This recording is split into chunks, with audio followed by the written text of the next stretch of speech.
Hello, my name is Jackson Gaddy. It's been a while since I've uploaded a review or an overarching video, but this time it's my review on the first story of Step Closer. Step Closer! The next one will be a Dance With Me review, but don't expect that for a while, and I haven't rated Coming Home yet. Yeah, I know it's about Susie. Chica. For those people who aren't freaking familiar with all the names of the freaking dead children from the series. But Step Closer is about a boy named, he's not really a boy, he's a teenager, he's 16. His name is Pete. Pete, his parents just went through a divorce, and he's tired of taking care of his little brother after school. He's at Freddy Fazbear's Pizza taking care of him and watching him run around the freaking pizzeria doing whatever kids do. And then what happens next, and we also know this isn't in the past because they have smartphones. So we know this is a modern era story. So he throws him.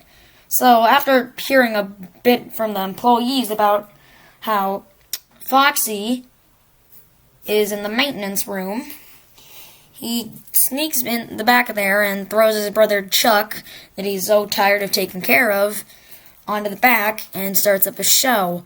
Chuck runs away before the thing can even start up, but it almost hypnotizes Pete with Foxy repeating the same line, "You can be a pirate, but you'll have to lose an eye and an arm. Yarg."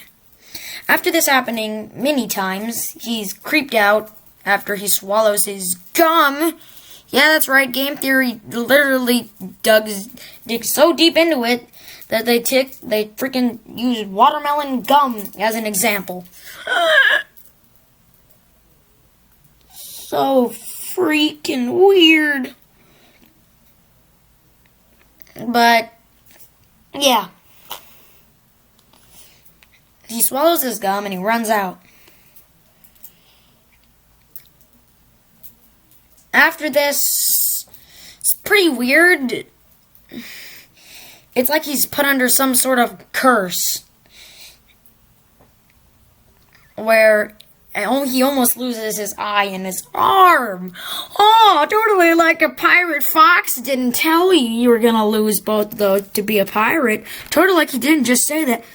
Pretty much the incidents keep getting worse and worse. And finally, he has to stay home from an injury he got when he went fishing with his dad, and he got a hook stuck in his cheek, nearly poking out his eye. He bonds back with Chuck and finally stops the name calling and the fighting and crap. And then he tries to help, and then Chuck tries to help. Though, yeah, Pete is in denial because all of the things connect, but he just doesn't want to believe Foxy is actually putting him under a curse. So they get back into a fight and they leave. The next day, Pete has to go back to school. And he almost loses his hand to a Chinese finger trap in a freaking fair. After this, he realizes that Chuck was right, and he runs fast over to Pizzeria and leaves Chuck a voicemail after he can't pick up. Then he gets hit by a truck. Great job, Scott. You always have to ruin the stories. I thought this story was gonna end happy, but no, you just have to get hit with a truck. God. And since his mom signed him up to be an organ donor without his consent, he was still alive after the accident. So his cold body's still alive. He can only watch and stare as the doctors try to cut him open to send his hand and his eyes to a kid who needs them. That's where the story ends. That was the summary part.